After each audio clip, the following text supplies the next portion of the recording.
Devant des milliers de partisans surchauffés, le mot d'ordre du capitaine Ibrahim Traoré est clair, la souveraineté. Un discours de lutte contre ce que le président de la transition du Burkina Faso appelle l'impérialisme et contre la CEDEAO que le pays a quitté le 7 février dernier, en même temps que le Niger et le Mali.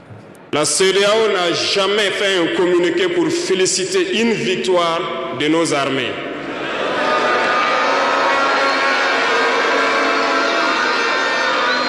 À peine, elle condamne du bout des lèvres et très rarement lorsqu'il y a des massacres.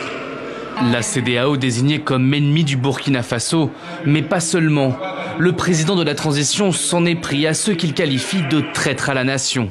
Nous avons mis en garde pendant plus d'un an les valets locaux, les esclaves de salon, pour qu'ils ne trahissent pas leur patrie au profit de l'impérialisme. Certains ont compris, se sont rangés. D'autres n'ont pas compris, peut-être se croyant plus malins.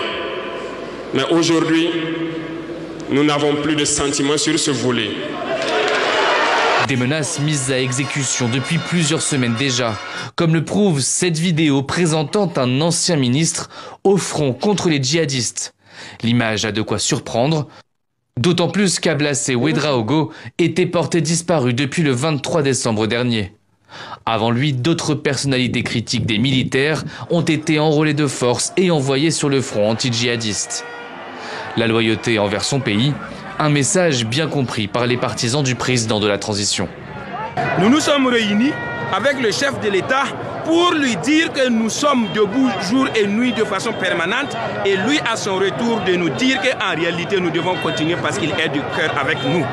La tâche est encore longue pour le capitaine Ibrahim Traoré. Les mouvements djihadistes sont plus que jamais actifs dans le pays.